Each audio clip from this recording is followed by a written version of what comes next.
My name is Bella Powell, and I am 29 years old.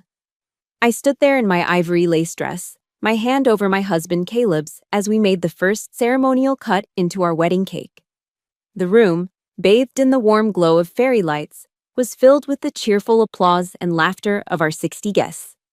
But as the silver knife slid through the pristine white buttercream, a cold, hollow ache spread through my chest, a void that no amount of joy could fill. Not a single member of my family was among the smiling faces. Not my mother, not my father, not my sister. The front row, the table of honor reserved for them, sat painfully, shamefully empty. As we pressed the knife down, my clutch purse, lying on the table, began to vibrate. And again. A frantic, insistent buzzing that cut through the happy noise. I knew without looking what it was. A quick glance at the screen confirmed it. A log of 36 missed calls from my mother, and a single glaring text message in all caps. Bella, a catastrophe has happened. Call me back, now. I looked up at Caleb, at his kind, worried eyes, and I smiled. It was a smile I had drilled for years in the service, the one that says, I'm fine, everything is under control, even when the world is burning down around you.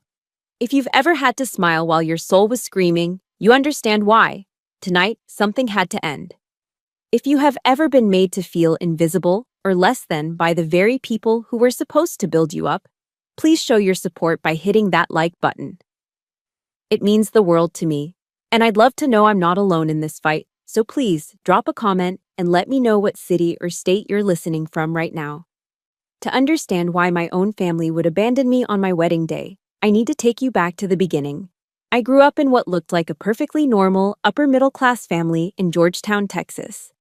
From the outside, we were the picture of Southern respectability. My father, Donovan, was a successful estate lawyer, and my mother, Genevieve, was a prominent figure in the church community and the local country club. We were the Powells. Reputation was everything. But behind the closed doors of our pristine, two-story colonial home, I felt like an emotional orphan. My younger sister, Sarah, is 3 years my junior, but she was born wearing a crown. With her cascade of natural blonde hair, a dazzling dimpled smile, and a personality that could charm a snake out of its skin, she was the sun our family orbited. She was the star of every local theater production, the dancer, the singer. She was performance and spectacle. I, on the other hand, was quiet, disciplined, and focused. I found my purpose not on a stage, but in structure and service. My achievements were measured in honor rolls, athletic records, and eventually, a full ROTC scholarship to Texas A&M. But in my family's eyes, my successes were silent, invisible. When I graduated from officer candidate school, a grueling process that forges leaders, they sent a congratulatory card. When Sarah landed a non-speaking role in a regional commercial, they threw a party. My sacrifice was a quiet duty. Her performance was always an event. Despite all of this, a foolish part of me believed my wedding would be different. A month before the ceremony, I drove home to Texas. The house smelled of butter and toasted sugar. My mother was pulling a tray of my favorite pecan cookies from the oven, a rare gesture of affection. She took my hands, her eyes glassy with what I mistook for sincere emotion. Bella, honey, she'd said, her voice thick. I know we haven't always understood your life. The army, it's just so foreign. But this wedding, this is different. We will be there. Your father can't wait to walk you down that aisle. I'll be there to help you with your dress. Sarah will be the perfect maid of honor. I promise. That promise, warm and sweet as the cookies she offered, now tastes like ash in my mouth. The ceremony itself was the first public sign of the disaster. As I stood at the back of the chapel, the organ playing softly, a horrifying realization dawned. My father wasn't there. The officiant, a kind man named Pastor Mike, cleared his throat, his eyes darting nervously from me to the empty space beside me. He leaned towards the microphone and asked the cavernous, silent church, "Who gives this woman to be married to this man?" The silence that followed lasted only 3 seconds, but it stretched into an eternity of public shame. Then, from the front pew, a figure rose. General Marcus Sterling, my father-in-law, in his immaculate dress blues, his back ramrod straight. He walked down the aisle with quiet dignity, took my arm and whispered, "It would be my honor, Captain." At the reception, the contrast was a constant, twisting knife. The Sterling family enveloped me with a love so fierce and unconditional it almost brought me to tears. My new mother-in-law, Alara, a graceful woman from South Carolina, kept touching my arm and telling me I was the daughter she'd always prayed for. General Sterling held court at our table, telling stories of his time in service with a booming voice, his eyes twinkling with a pride that was clearly, astonishingly, directed at me. But the warmth only made the chill of my own family's absence more profound. Every few minutes, a well-meaning guest would approach. "And where is your wonderful family, Bella? We're so eager to meet them." Each time, the lie felt more brittle. "They had a last-minute emergency, unfortunately. They're just devastated." Each lie was a small shrapnel wound. I saw the pity in their eyes, heard the whispers. They didn't see a strong army captain. They saw a girl left at the altar by her own parents. That humiliation was a deeper wound than their absence alone. After we cut the cake, I couldn't take it anymore. I slipped away into a quiet corridor, my heart hammering against my ribs. I pulled out my phone and dialed my mother. She answered on the first ring, her voice a mangled wreck of sobs. "Bella, oh thank God, everything has just fallen apart." A cold calm, the kind you find only in the heart of a crisis, settled over me. "What are you talking about, Mom?" "It's Sarah," she shrieked, her voice cracking. "Julian, he called off the engagement. He walked out, right in the middle of her engagement party. Oh, Bella, you have to come home. Your sister needs you." The sound in the hallway seemed to warp and fade. My ears were ringing. An engagement party? The truth didn't hit me like a wave. It descended like a glacier, a slow, crushing weight of ice that extinguished every last ember of foolish hope. They hadn't missed my wedding because of a catastrophe. My wedding was the event they had willingly sacrificed for a different one. They didn't just fail to show up. They chose another party. They chose the other daughter. Again. And in that moment, I knew this wasn't just another disappointment. This was a declaration of war. They thought distance would protect them from the fallout. They thought I would swallow this pain like I had all the others. But they had forgotten one crucial thing about me. I am a soldier. And I never, ever retreat. That hollow ache in my chest on my wedding night wasn't new. It was a ghost I'd lived with my entire life, a constant companion forged in a household that reserved its applause for only one of its daughters.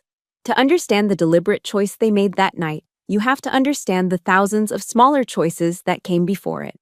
My entire life has been a relentless campaign for their approval, a war I was destined to lose before I even enlisted. The pattern was set early. I still remember the afternoon I received my acceptance letter for the full ROTC scholarship to Texas A&M. It wasn't just a letter, it was the culmination of 4 years of unrelenting discipline. Countless mornings spent running drills until my lungs burned, late nights studying until the words blurred on the page, maintaining a near-perfect GPA. It was my future, earned with sweat and exhaustion. I burst through the front door, the envelope clutched in my hand like a medal. I found my mother and Sarah in the living room. Sarah was draped dramatically over the sofa, sobbing over a minor part in a play she hadn't gotten. The air was thick with her manufactured tragedy. I held out the letter, my heart pounding with a hope I should have known better than to feel. "Mom, I did it. I got the scholarship. It's a full ride." My mother took the letter, her eyes scanning it for a brief moment before she set it aside on the coffee table. She then turned her full attention back to my sister, wrapping her in a comforting hug. "You see, Sarah," she murmured, stroking her hair. "Your sister is just so lucky. Her path is so easy. But you, a true artist, you have to suffer so much for your craft." Easy? Had she ever seen me throwing up from exhaustion after a pre-dawn workout? Had she ever seen me at 3 a.m., surrounded by textbooks, fighting to stay awake with burnt coffee? To her, the tangible results of my hard work were simply luck. My sweat was invisible. My discipline was an inconvenience. My success was an easy path that somehow made Sarah's self-inflicted drama seem more profound. That dismissal echoed years later, becoming a deafening roar on the day of my officer candidate school graduation. This wasn't just a ceremony, it was the crucible. It was the moment a civilian is forged into an officer in the United States Army. Weeks before, my father had called me, his voice swelling with a convincing, counterfeit pride. "I'll be there, baby girl," he'd promised. "I'll be the first one to give you your first salute as a lieutenant." I clung to that promise like a lifeline, but then Sarah was cast in a small regional play in Austin, a community theater production. Suddenly, everything changed. "You understand, don't you, Bella?" My mother's voice was placating over the phone. "This is a huge opportunity for your sister. It's just a ceremony." Just a ceremony.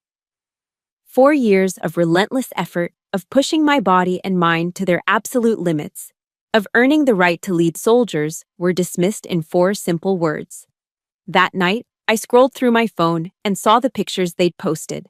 The entire family, beaming, flanking Sarah backstage. My father was holding a bouquet of roses for her. They looked so happy, so complete. I wasn't in the picture. I wasn't even a thought. I had become a ghost in my own family's narrative. But the most painful betrayal wasn't just emotional, it was the desecration of a legacy. My grandfather, a proud Marine who had served in Vietnam, left me his most prized possession, his stamp collection. It wasn't about the monetary value. It was a tangible history of his service, a map of his sacrifices. Each stamp represented a place he had been, a piece of his life he had given to his country. He gave it to me, he said, because he knew I would understand the honor it represented. I came home on leave from my first duty station and noticed the space on the bookshelf where the collection should have been was empty. My father, Donovan, wouldn't meet my eyes. It was my mother who finally confessed, her tone defensive as if I were the one being unreasonable. Sarah had maxed out a credit card on a shopping spree in Beverly Hills, a pair of red-soled Louboutin heels and a few designer dresses she claimed she needed to build her brand. "She needs to look professional, Bella," my mother explained, as if this were a sound business investment. "Your father had to sell the stamp collection to cover the debt. You never looked at it anyway." They sold my inheritance of honor to pay for a symbol of empty materialism. They sold my grandfather's past, my past, to fund my sister's delusional future. The message was clear. My connection to a legacy of service was worth less than a pair of shoes. The final nail in the coffin came after my first deployment to Afghanistan. I had seen things, done things, that I could never fully explain. I returned home carrying a weight that I desperately needed my family to help me shoulder, even if they couldn't understand it. At a tense family dinner, I tried. I attempted to talk about my unit's mission, about the people I served with, about the burden of leadership. Sarah cut me off with a dramatic, theatrical sigh. "Oh my God, Bella, can you please not talk about all that violent stuff at the dinner table? It's such a downer. Can't you see that no one is interested?" The worst part wasn't her cruel words. It was the crushing silence that followed. My father stared down at his plate. My mother busied herself refilling a water glass. Neither of them said a word. Not to defend me, not to correct her, not even to acknowledge what had been said. Their silence was the answer. It was the confirmation I'd spent my whole life dreading. She's right. We don't care. Year after year, I accepted my place in Sira's shadow, hoping that one day they would finally see me. But they never did. Until one day, that shadow wasn't big enough to hide the truth anymore. That was the day I met the Sterling family. The turning point didn't happen in a blaze of glory or a dramatic confrontation. It happened quietly, on a gray, drizzly morning during a long deployment in Germany. The loneliness of that tour was profound, a heavy cloak that threatened to suffocate me. My only escape was running, pounding the pavement for miles with my headphones on, trying to outrun the ghosts of my past. I started listening to podcasts to fill the silence, and one day I stumbled upon a talk by Brené Brown. I was halfway through a 5-mile run when she began quoting Theodore Roosevelt's famous the man in the arena speech. Her voice filled my ears with his century-old words. It is not the critic who counts. The credit belongs to the man who is actually in the arena, whose face is marred by dust and sweat and blood. I stopped running. Right there in the middle of the path, I just stopped. The words hit me with the force of a physical blow. The critics in the stands. My whole life, I had been living and dying by the judgment of the critics in my family's private grandstand.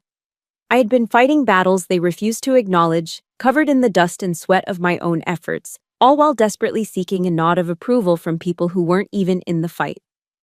I had never once given credit to myself, the woman who was actually in the arena.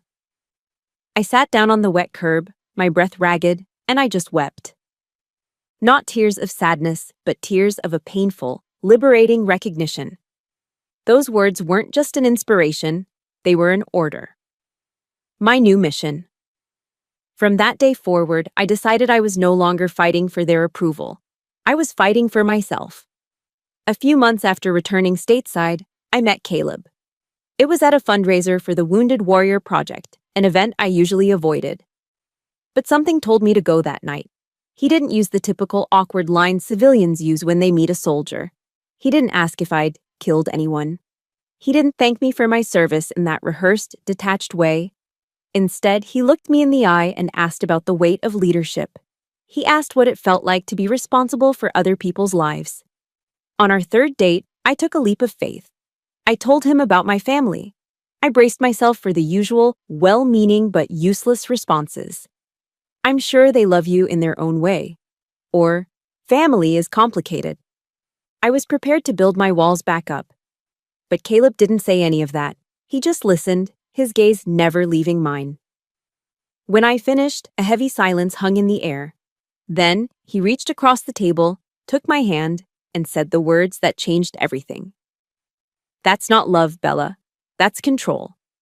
And what they've done to you. It's not just complicated, it's wrong. You deserve to be celebrated. The tears that spilled down my cheeks weren't tears of sorrow. They were tears of pure, unadulterated relief. It was as if a pressure valve inside my soul had finally been released. For the first time in my life, my pain wasn't just dismissed or explained away. It was seen. It was validated. Walking into his parents' home in San Antonio for the first time was terrifying. I was prepared for an interrogation, for the subtle sizing up that parents do. Instead, I found a sanctuary. General Marcus Sterling, a man whose presence filled the room, shook my hand firmly. "Welcome, Captain," he said, his voice a warm baritone. "It is an honor to have you in our home." We spent the next hour talking about tactics, leadership, and the challenges facing the modern military. He didn't talk down to me. He talked to me. He spoke my language. His wife, Alara, enveloped me in a hug that smelled of lavender and home, whispering that she prayed for soldiers like me every single night. They didn't see me as a flawed version of my sister. They didn't see a problem to be fixed. They simply saw me. Bella. Driving back to my apartment that night, I had to pull over to the side of the road because I was crying so hard. Crying because I finally understood what it felt like to be claimed by a family. And the sheer force of that realization was overwhelming. That feeling, that new and fragile sense of my own worth, was put to the test a few weeks later. My mother called, her voice dripping with the syrupy sweetness she always used when she wanted something. "Bella, darling, Sarah needs a new car. You know, something reliable to get to her auditions. Your father and I are just a little tight right now, and you have that steady army salary." The old Bella would have wired the money without a second thought, hungry for the crumb of approval it might buy. But as she spoke, I pictured the warmth of the Sterling's living room. I remembered the feeling of the general's respectful handshake and Caleb's validating words. I took a deep, steadying breath. I spoke calmly, my voice even but firm. "I'm sorry, Mom. I can't help with that." The silence on the other end of the line was immediate and glacial. All the fake sweetness vanished, replaced by a familiar, icy disappointment. "I can't believe how selfish you've become, Bella," she said, her voice sharp with accusation. "The military has really changed you." For the first time, I didn't try to defend myself. I simply owned the truth. Yes, Mom, it has, I replied. It taught me my own value. And for the first time in my life, I was the one who ended the call. Caleb and his family showed me what a real family looks like. And that made me realize I couldn't keep inviting saboteurs into the new home I was building for my soul. I had to set a boundary. The love I found with Caleb and the Sterlings felt like stepping out of a cold, perpetual shadow into the full warmth of the sun. It was a light so bright it threatened to blind me, and it reached its zenith on a trip we took to Washington, D.C. Caleb told me he had a surprise, leading me not to a fancy restaurant, but to the stately entrance of the Women in Military Service for America Memorial at Arlington. It's a hallowed place, a sweeping, solemn structure of glass and stone. We walked through the grand hall, surrounded by glass panels etched with the names and stories of thousands of servicewomen who had come before me. I felt a profound sense of belonging, of being part of a silent, powerful sisterhood. In the quiet heart of the memorial, with the afternoon light streaming through the inscribed glass, Caleb turned to me. He didn't say any of the cliché lines you hear in movies. He just looked at me, his eyes full of a sincerity that stripped me bare. "Bella," he said, his voice quiet but steady, "you have spent your entire adult life serving and protecting others." He then dropped to one knee, pulling a small velvet box from his pocket. "From now on, please, let me be the one to protect you. Let me be your safe harbor, your rear guard. I don't just love you, Captain Powell. I deeply and truly admire you." The diamond on my finger wasn't just a symbol of his love, it was a medal of recognition. In that place, a monument built to honor women like me, I found the man who saw all of me and cherished every part. My heart was still soaring when I called home a few hours later, eager to share my joy. I pictured my mother's happy tears, my father's proud congratulations. The reality was a splash of ice water. "Mom, I have news," I said, unable to keep the excitement from my voice. "Caleb and I are engaged." There was a beat of silence on the other end, just long enough to feel awkward. "Oh," she finally said, her voice distant, distracted. "That's wonderful, dear. I'm happy for you." Before I could even describe the proposal, I heard Sarah's frantic voice in the background. "Mom, I can't find my script. My audition is in an hour." My mother's attention snapped away from me instantly. "Bella, honey, I have to go," she said, her voice rushed. "Sarah has a huge opportunity, a callback with some big Netflix director. This could be it for her. We'll talk later, okay?" And then she was gone. The entire conversation, the announcement of the most significant moment of my personal life, had lasted 45 seconds. She didn't ask about Caleb. She didn't ask about the ring. My joy, so brilliant and expansive just moments before, was snuffed out like a candle flame. The wedding planning process became a painful, living metaphor for the two worlds I inhabited. My Sterling world was filled with light. Ilara, my future mother-in-law, flew in from San Antonio for a weekend dedicated entirely to me. We went dress shopping, and when I stepped out of the dressing room in an ivory lace A-line gown, she put her hand to her heart, her eyes filling with tears. "Oh, Bella," she whispered, "you're a vision."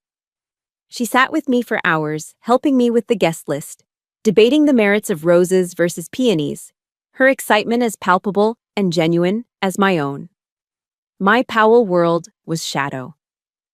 When I called my own mother to ask her opinion on floral arrangements, her response was a sigh of weary impatience. "Honey, whatever you pick will be fine," she said. "I'm just swamped right now helping Sarah get ready for a red carpet event." The Sterlings treated my wedding as a momentous family occasion. My own family treated it as a minor inconvenience on their far more important social calendar. And yet, despite all the evidence, despite every lesson my heart had learned, a stubborn, foolish part of me still clung to hope. I designed the invitations myself, thick, cream-colored cardstock with elegant, dark blue calligraphy. I sent one to my parents with a handwritten note. A few days later, my mother called. Her voice, for the first time in months, sounded warm, almost remorseful. "The invitation is beautiful, sweetheart. Just beautiful." There was a pause. Of course, we'll be there. Your father wouldn't miss walking his daughter down the aisle for the world. And Sarah is just thrilled to be your maid of honor. Her words were a balm on a wound I didn't know was still open. That old, familiar hope, the one I had tried so hard to kill, began to stir. I let myself believe her. I ignored the mountain of evidence to the contrary and focused on that one, fragile promise. This time will be different, I told myself. It's a wedding. They wouldn't miss this. This time, they'll choose me. It's amazing how we can see all the red flags, yet still hope for a different outcome. If you've ever found yourself in that boat, just hoping someone would finally change, hit that like button. And tell me in the comments, just one word. What's the first thing you think of when you hear the word family? I hung up the phone with a smile, allowing myself to dream of a day where both my worlds could finally merge, where the light would chase away the shadows for good. That was a fatal mistake. Clinging to my mother's promise, I let myself fall into the happy chaos of final wedding preparations. For 2 weeks, I lived in a state of willful ignorance, a fragile bubble of hope I guarded with military precision. I told myself that the past was the past, that a wedding was a sacred line they wouldn't dare cross. I focused on the tangible, the seating chart spread across Caleb's dining table, the final dress fitting where Alara had cried, the endless calls confirming flowers and catering. These details felt joyful and real, solid ground under my feet. I chose to believe, with a desperation that now seems pathetic, that the light of my new life was finally strong enough to keep the shadows of my old one at bay. Then, exactly 2 weeks before I was set to walk down the aisle, that bubble didn't just pop. It was violently, irrevocably exploded. I was on my lunch break at the base, taking a rare moment to sit in my car and mindlessly scroll through Instagram. And then I saw it, a new post from Sarah. My heart didn't just sink, it seized, a painful physical clench in my chest. The photo was a professionally lit close-up of her left hand, a massive, glittering diamond on her ring finger. Her hand was held by a man I'd never seen before, his face artfully out of focus. The caption was a breathless, exclamation point-laden monologue. I said yes, starting the next chapter with the love of my life, Julian. I am the luckiest girl in the world. My stomach twisted into a cold, hard knot. No one had called, no one had texted. I, her only sister, was finding out about her engagement at the same moment as her thousands of online followers. But it wasn't the post itself that made the blood drain from my face. It was the first comment underneath it from my own mother's account. I am so incredibly happy for you both, my beautiful, talented girl. Can't wait to celebrate with you this weekend. This weekend. The two words blinked on my screen, nonsensical and horrifying. This weekend was my wedding weekend. My hands were shaking so hard I could barely dial her number. She answered with a voice full of feigned surprise and confusion. Bella, is everything okay, honey? I dispensed with the pleasantries, my voice tight, controlled, the way it gets when I'm assessing a threat. I just saw Sarah's post. And your comment. You said you're celebrating this weekend. That's my wedding day, Mom. There was a pause, followed by a theatrical gasp. Oh my goodness, is it really? My memory is just awful these days. I must have gotten my dates mixed up. I could have sworn your wedding was next weekend. Mom, I said, my voice trembling with a hot, surging rage I struggled to contain. I sent you a formal invitation. We've spoken on the phone 3 times about the date. I confirmed it in a text last week. She began to stammer, her excuses clumsy and transparent. Well, you know your sister. She's so spontaneous. This all happened so fast, and Julian's family wanted to throw them a party right away, and I felt a wave of nausea so intense I had to grip the steering wheel. This wasn't a mistake. It wasn't a memory lapse or a scheduling conflict. It was a choice. A deliberate choice to prioritize Sarah's impromptu celebration over my meticulously planned wedding. And then, the mask of maternal concern didn't just crack, it fell away completely, revealing the cold selfishness beneath. Her voice dropped, shifting from flustered to a tone of wheedling negotiation. Listen, Bella. Since this is all such a terrible mix-up, would you and Caleb consider pushing the wedding back, just by a week? It's just that, well, Julian is the son of a major film producer. This party is incredibly important for Sarah's career. I was speechless. The audacity of the request was a physical shock. Move my wedding. I was an active duty Army captain. My leave had been requested and approved 6 months in advance. My fiancé's family had flown in from all over the country. 60 guests had booked flights and hotels. And she was asking me to dismantle it all, to sacrifice my own monumental day for a networking opportunity. So that's a no, she asked, her voice tinged with irritation, as if I were the one being unreasonable. Well, I suppose we can try to stop by your ceremony for a little while before we have to leave for the party. Stop by. Like my wedding was a coffee date she could squeeze into her busy schedule. That request killed the last piece of hope inside me. I hung up the phone without another word, my hand trembling. The battle was over. My family had made their choice. But as the full-blown panic began to set in, a new, colder fear crept up my spine. Aria Vance, my maid of honor, my best friend since we were 5 years old, building forts out of couch cushions. The one person on this earth, besides Caleb, who knew every secret, every scar. I dialed her number, my heart pounding a frantic SOS against my ribs. Aria, do you know what's going on? Her voice on the other end was strange, distant, and carefully neutral. Hey, Bella. Yeah, I heard. It's a real mess. A mess? I pressed, a sense of dread coiling in my gut. Are you still coming? Please just tell me you're still coming. I really, really need you here. There was a hesitation. A fatal 2-second pause that told me everything I needed to know before she even spoke the words. I'm going to try. It's just, I have a sudden family thing that's come up this weekend. A family thing. The lie was so clumsy, so transparent, it was an insult. A soldier's intuition is a powerful thing. It's the feeling you get right before an ambush, the prickle on your skin that tells you something is wrong. And right then, every instinct I had honed on the training field and in the field was screaming at me. The betrayal wasn't just coming from one direction, it was a coordinated attack, and I was standing in the kill zone, completely surrounded, the night before my wedding. I sat alone in a ridiculously luxurious hotel suite, a courtesy of the Sterlings, staring at the wall. The rehearsal dinner had been a bittersweet affair. The Sterling clan was wonderful, of course, filling the room with so much love and laughter it almost felt normal. They toasted to Caleb and me, told embarrassing stories about his childhood, and welcomed me as one of their own. But every time I looked at the empty chairs reserved for my family, the laughter in my throat would die.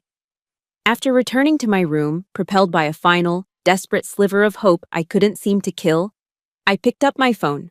I made one last call. To my father. He answered, his voice already weary. I didn't waste time with pleasantries. My own voice was small, almost pleading, a voice I didn't recognize as my own. Dad, tomorrow. Will you be there to walk me down the aisle?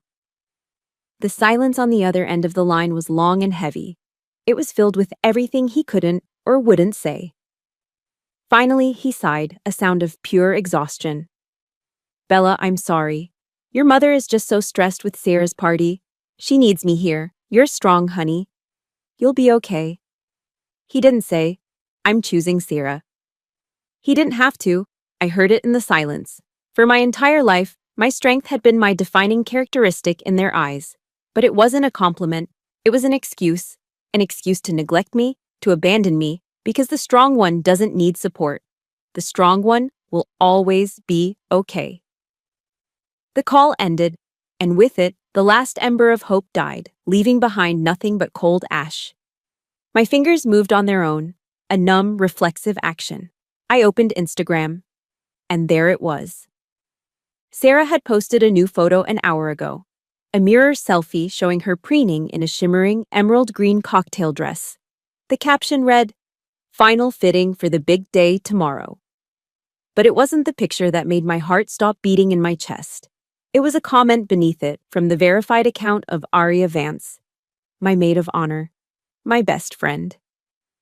OMG, you look gorgeous. Can't wait for tomorrow. It's going to be a legendary night. The comment was punctuated by 3 red heart emojis. My world didn't just crack, it shattered, it atomized. There was no sudden family emergency. There was only a lie, a cold, calculated decision. Arya had chosen Sarah's party. She had chosen the spectacle over our friendship.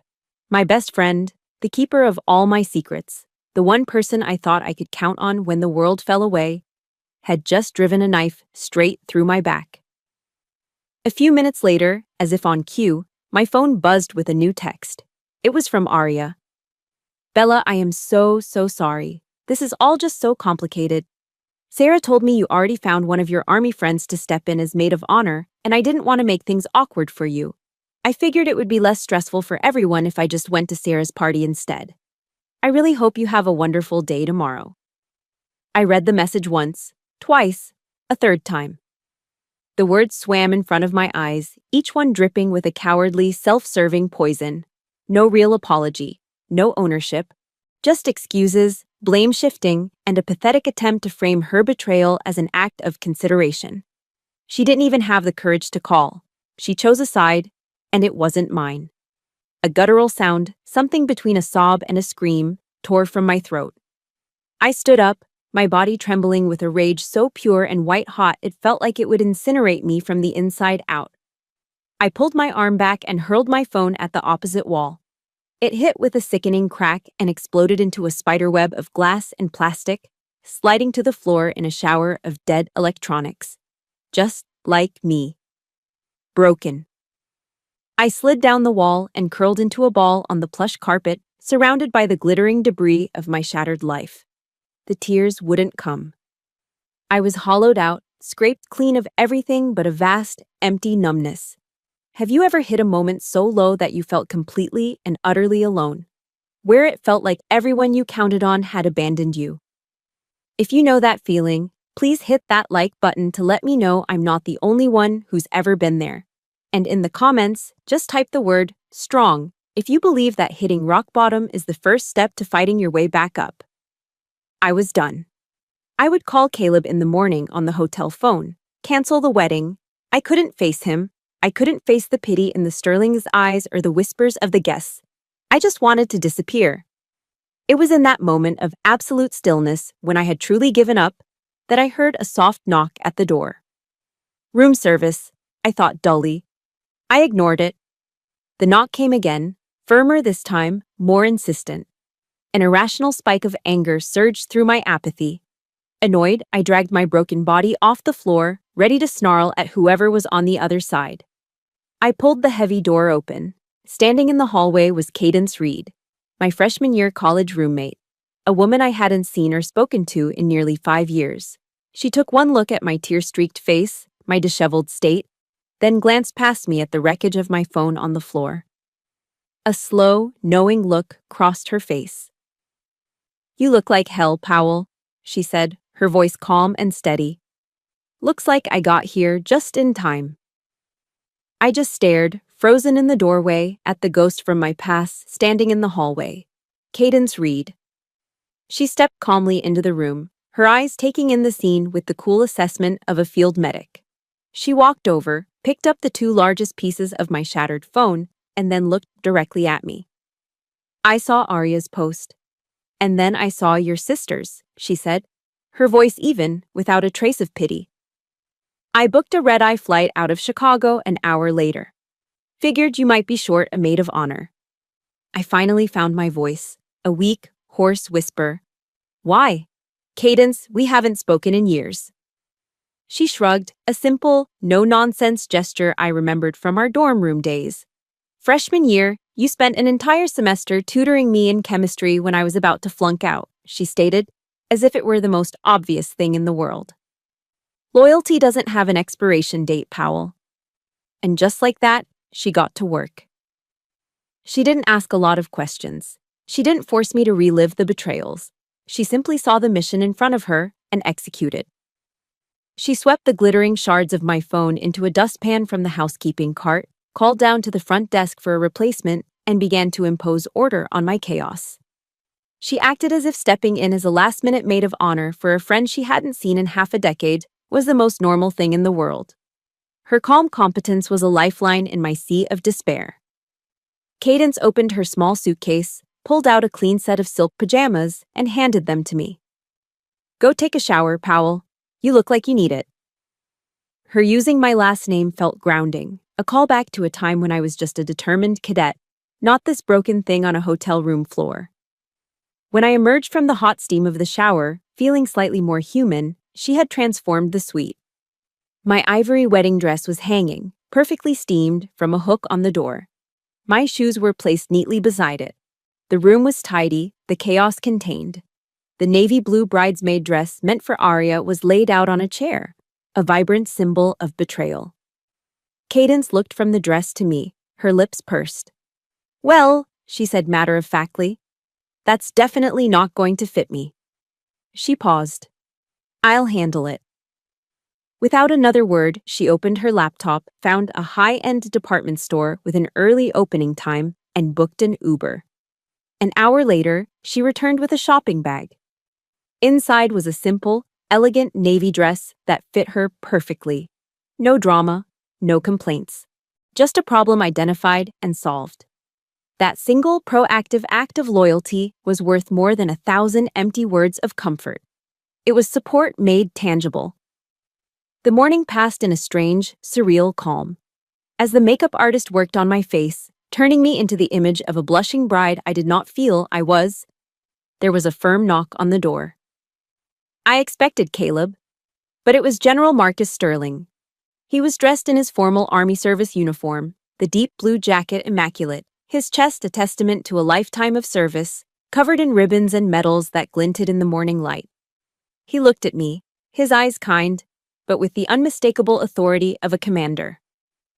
"Captain," he said, his voice a respectful baritone that commanded attention. "Caleb told me everything. I understand you are without an escort to walk you down the aisle today." He took a steadying breath. "I would like to ask if you would grant an old soldier the honor of doing so." The tears I thought I no longer had welled in my eyes, spilling down my carefully made-up cheeks. The image of this distinguished, four-star general, a man I respected immensely, asking to stand in for the father who had abandoned me. It was a validation so profound it physically hurt. It was the respect, the honor, the paternal love I'd been starving for my entire life, being offered to me freely, without condition. When the time came and General Sterling offered me his arm, the trembling in my hands ceased. In its place was a strength that flowed from him to me, a sense of unshakable stability. We stood together behind the heavy oak doors of the chapel, waiting for the music to begin. He leaned down, his voice low and for my ears only. "Remember who you are, Bella," he said, his tone not just encouraging, but commanding. "You are a captain in the United States Army. You have faced far worse than this. You hold your head high, and you walk. This is your day." It wasn't a pep talk. It was a direct order. And every part of my being, every ounce of my training, snapped to attention. The great doors swung open, revealing the candlelit aisle and Caleb, my Caleb, waiting for me at the altar, his eyes shining with a love so pure it took my breath away. As I took that first step, I was no longer an abandoned bride. I was an officer being escorted by a brother in arms. My personal battle was about to begin, and I had my commanding officer by my side. I would not falter. I would win. The rest of the reception was a blur of pure, uncomplicated joy. For the first time that day, I felt completely present, completely safe. It was as if Cadence's arrival and the general's steadfastness had performed an exorcism. The ghosts of my past, the constant nagging feelings of inadequacy, had been banished from the celebration. They were replaced by the warm, solid reality of the family that had not just accepted me, but had proudly, fiercely chosen me. The empty table in the front row, which had been a gaping wound just hours before, was no longer a symbol of rejection. It was just an empty table in a room full of people who loved me. My family was all around me. The pinnacle of that feeling, the moment that will be forever etched in my memory, came during the father-daughter dance. As the DJ's smooth voice called my name, I felt a familiar, reflexive pang of sadness, but it was fleeting, a ghost of a ghost. Before any awkwardness could settle over the room, General Marcus Sterling rose from his seat. With the quiet dignity of a commanding officer, he walked onto the gleaming dance floor, his dress blues a stark, honorable presence, and extended his hand to me. The opening, iconic notes of Nat King Cole's Unforgettable filled the room. A song so classic and timeless, it felt like a blessing. He expertly guided me across the floor, his hold sure and steady. He was a surprisingly graceful dancer. As we swayed to the gentle rhythm, he leaned in, his voice a low, comforting rumble meant only for me. "Your birth father missed out on a hell of a moment, Captain, but I'm glad I didn't." He spun me gently, a genuine warm smile crinkling the corners of his eyes. "Welcome to the Sterling family, daughter." In the warm, steady embrace of this deeply honorable man, surrounded by the loving smiles of Caleb, Alara, and my new family, I felt a sense of peace and belonging that was more profound than any I'd ever known. I was home. It was in that perfect, crystalline moment of peace that the chaos found me. As Caleb and I stood before our guests, our hands joined over the silver knife to cut the towering wedding cake. The new phone Cadence had procured for me began to vibrate violently in my clutch on the table. It was a jarring, frantic buzz that seemed to shake the entire table. A quick glance showed my mother's name flashing on the screen, surrounded by a notification bubble that read 36 missed calls. A soldier's instinct, the one that tells you to face the incoming threat head-on rather than let it fester, took over. I had to answer. I gave Caleb a single, brief look, and he understood immediately. He placed a reassuring hand on the small of my back and followed me as I excused myself, slipping out of the reception hall into a quiet, carpeted hallway. I took a deep breath, braced for impact, and answered the call. I was immediately assaulted by a wall of sound, a chaotic mess of hysterical sobs, gasps, and frantic screams. "Bella, thank God!" my mother wailed, her voice unrecognizable. "Julian!" Julian called off the engagement. He just left. He walked out right in the middle of the party. He called Sarah in front of everyone. He called her a monster. I felt nothing. Just a cold, detached calm, as if I were observing the situation from a great height. "And how is that my concern?" I asked, my voice flat, devoid of emotion.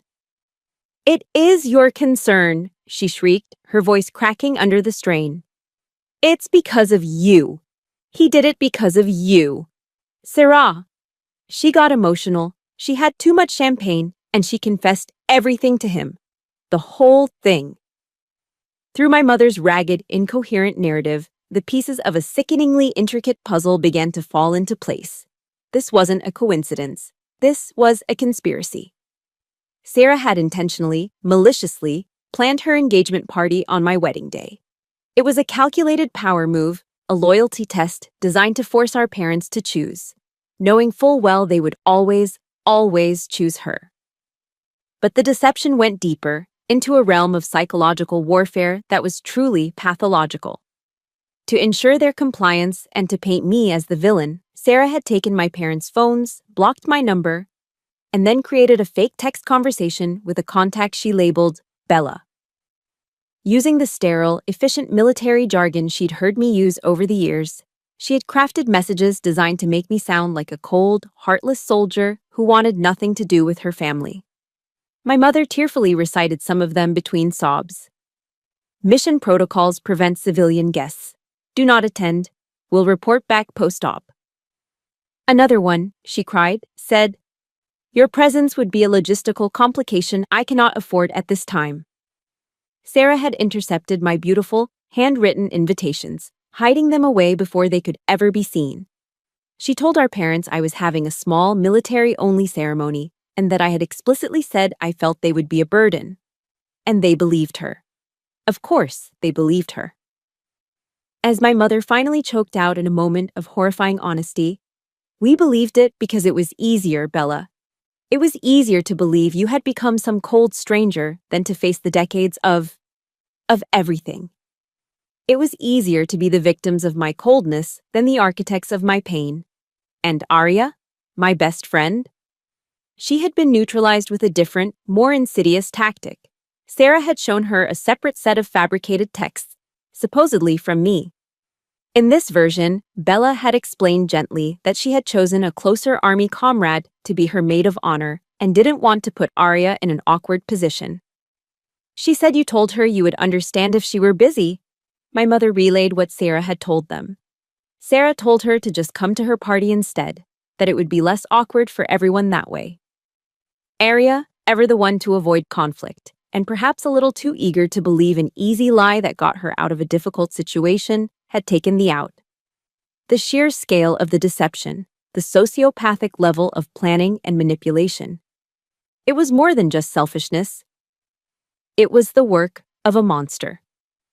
I ended the call, my hand steady, my mind perfectly clear. I turned to Caleb. His handsome face was a mask of cold fury, his jaw set like granite. In his eyes, I saw my own resolve reflected. Justice isn't about revenge, it's about truth. And tonight, after a lifetime of being buried under a mountain of lies, the truth had finally fought its way into the light. The truth was free, but the war wasn't over. He saw it too. He simply gave a firm, determined nod. We had to face them. Not as victims, but as survivors. After the last of our wedding guests had departed, leaving behind a happy, glittering trail of confetti and well wishes, Caleb and I didn't go back to our bridal suite. The adrenaline from the night's revelations was still coursing through my veins, sharp and clear. There was one final mission objective for the day. Still in my wedding dress, I sat in the passenger seat of our car as Caleb drove us through the quiet Georgetown streets to the Four Seasons Hotel where my parents were staying. I pulled out my new phone and sent a text message to my father. It was short and direct. Room 2100, 15 minutes, be there. It wasn't a request, it was a summons. When we walked into the suite, the scene was one of quiet devastation. My parents were huddled together on a plush velvet sofa, looking small and defeated. Their faces were swollen and red from crying. Sarah was nowhere to be seen. As soon as my mother saw me, she let out a fresh sob and started to rise, her arms outstretched, ready to enact a scene of tearful reunion. I held up a single hand, a gesture that was both a halt and a command. Stop, I said. My voice was calm, steady, and devoid of the emotion that had choked me for years. Sit down. This is not a time for tears. This is a time for an after-action review. The military term hung in the air, foreign and sterile in the opulent hotel room. It stunned them into silence. They stared at me, at this woman in an ivory wedding gown, speaking with the authority of a commanding officer. For the first time in my life, I was in command of the room. I was the one setting the terms of engagement. I sat in the armchair directly opposite them, my posture perfect, my back straight. Caleb took the chair beside me, a silent, solid presence. He didn't need to say a word. His being there was everything. I didn't raise my voice. I didn't cry. I simply began my report. For 29 years, I began, my gaze fixed on them. You have engaged in a pattern of systematic emotional neglect. You have consistently prioritized the comfort and public image of one child over the well-being and happiness of the other. Your blatant favoritism did not just hurt me, it created a monster. What happened today was not a mistake. It was not an accident. It was the predictable, inevitable outcome of decades of enabling toxic behavior. I turned my head and looked directly at my father. You taught me about honor, Dad. You spoke about it, you praised it in others. But when it came time to act with honor toward your own daughter, you failed. Then I shifted my gaze to my mother. You taught me about family, Mom. You preached the importance of loyalty and showing up for each other. But you broke the very definition of the word. You broke us. My mother dissolved into a fresh wave of weeping. What can we do to fix this, Bella? She choked out, looking at me with desperate, pleading eyes. We'll do anything. Anything. I looked at them, not with anger, but with the cold, hard clarity of truth. This isn't a wound that can be healed with an apology. Apologies are words. This requires action. So here are my terms, my rules of engagement going forward. I held up a finger. 1. You, along with Sarah, we'll enter into intensive family therapy. Not to appease me, but because this family is fundamentally broken and has been for a very long time. You will do the work to understand the damage you have caused. I held up a second finger. 2. Sarah is to face the consequences of her actions alone. There will be no more financial bailouts, no more cushioned landings. She needs professional help for her issues, and you will no longer shield her from the reality of her behavior. Her free ride is over. My voice dropped, becoming even quieter but more resolute. And 3. Our relationship is on an indefinite pause. There will be no calls, no texts, no emails. The line of communication is now closed. If, and only if, I am ever ready to re-engage, I will be the one to initiate contact. A heavy, suffocating silence filled the room, broken only by my mother's ragged breaths. Then, my father, the man who had always retreated into silence, finally spoke. His voice was a raw, gravelly whisper I had never heard before. "You're right," he said, not looking at me, but at his own hands, clasped tightly in his lap. "Everything you've said, it's all true. I failed as a father. I saw Sarah's jealousy. I saw how it was twisting her, but I ignored it. It was easier to ignore it than to face it, than to face her." He finally looked up, his eyes filled with a shame so profound it was almost painful to witness. "I am so sorry, Bella. I know those words are worthless to you right now, but I have to say them." It was the most honest, unfiltered thing I'd ever heard him say. It didn't heal the 29 years of wounds. It didn't erase the humiliation of my wedding day. But it was an acknowledgement, a confession. I stood up, Caleb rising with me. "I've heard you," I said simply. "Now, we have to go." As we walked toward the door, I paused at the small coffee table. I reached into my clutch, pulled out the key to their house that I had carried for over a decade, and placed it gently on the polished wood surface. "For now," I said without turning around, "I think this door needs to be closed." It wasn't an ending. It was a beginning, on my terms. We walked out, leaving them to sit in the ruins of the family they had helped to build and then allowed to be destroyed. Closing the door on my family wasn't an act of anger. It was an act of survival. It was the decision to finally stop the bleeding. The months that followed were quiet, filled not with dramatic confrontations, but with the slow, painstaking work of building a life on my own terms. Healing, I learned, isn't a destination. It's a process. 6 months after the wedding, a handwritten letter arrived from my father. My first instinct was to throw it away, unopened. But curiosity won. Inside, there wasn't a rambling apology or a guilt-laden plea. There was just a small, neatly cut article from the Army Times detailing a recent successful operation carried out by my old unit. Scrawled at the bottom in my father's familiar handwriting were 2 short sentences. "I'm learning. I'm proud of you." It wasn't a solution, but it was a start. I later learned from a cousin that my parents had, in fact, started therapy. My mother had begun reading books about the unique challenges of military families, trying to understand the world she had for so long dismissed. They weren't trying to erase the past.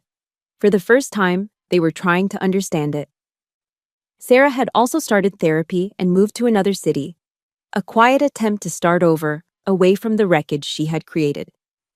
Our relationship was still a silent, distant thing, but for the first time, it wasn't actively toxic. The door was closed, but it was no longer locked. Some relationships, however, are too broken to mend. Aria sent me long, tearful letters. I finally agreed to meet her for coffee one afternoon. She cried, admitting her cowardice, her fear of confrontation, her weakness in the face of Sarah's manipulation. I listened, and I told her that I understood how someone could be manipulated, but I couldn't forgive the betrayal. "Trust, Aria," I said, looking at her across the table, "is like a rank. It's earned in moments of pressure. And you lost yours." We parted that day without anger, but also without reconciliation. But while one friendship faded, another grew stronger. Cadence became the sister I never had. We talked every week, our bond forged not in shared history, but in a moment of absolute loyalty. Together, we decided to transform the painful legacy of my grandfather's stamp collection. Instead of mourning what was lost, we created something new. We used a portion of my and Caleb's savings to establish the Powell Sterling Scholarship Fund, a small grant dedicated to helping the daughters of veterans pursue a college education. We turned a symbol of dishonor into a legacy of opportunity.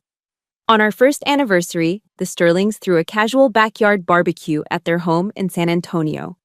The air smelled of grilled burgers and freshly cut grass.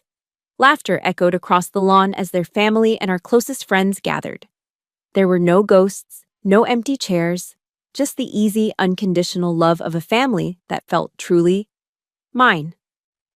In the middle of the joyful chaos, Caleb took my hand, his touch warm and steady. Together, we gathered everyone's attention. "We have a little announcement to make," Caleb said, his arm wrapped securely around my waist. "It seems our little unit is about to get a new recruit." A chorus of cheers and happy exclamations erupted. General Sterling enveloped me in a bear hug, his eyes misty with tears. He clapped Caleb on the back, a proud commander and a prouder grandfather-to-be. Later that evening, as the fireflies began to dance in the twilight, my phone buzzed with a text from an unknown number. It was Sierra. "Congratulations. You're going to be an amazing mom. You're strong and you're good. I'm sorry I ever tried to take that away from you." It was the closest she had ever come to admitting the truth of her own jealousy. It wasn't a cure, but it was an acknowledgement. A single flickering candle in a lifetime of darkness. My story ends here, but my life does not. I don't have a perfect family, but I have a healthy one. I have a husband who is my partner and my teammate. I have in-laws who are my staunchest rear guard. And I am carrying the next generation, a new beginning. My child will never have to fight to be seen. My child will never have to compete for love. They will grow up knowing, without a single doubt, that in this family unit, loyalty is non-negotiable, honor is our bedrock, and love is unconditional. My journey was never truly about seeking my family's approval. It was about learning to grant my own. It was about realizing that I was the one who was in the arena. And the only applause that ever really mattered was my own. And that, I've come to learn, is the greatest victory of all. Thank you for walking this path with me. My greatest victory wasn't about revenge. It was the quiet realization that my value was never up for debate. It was mine all along. I believe there are so many of us out there, fighting silent battles in our own arenas. If you are one of them, please hit that like button so we all know we aren't alone. For more stories that remind us of our own strength and the power to create our own dawn, make sure you subscribe to the Chosen Revenge channel. And in the comments below, I'd love for you to finish this sentence. My victory is... Let's celebrate them together.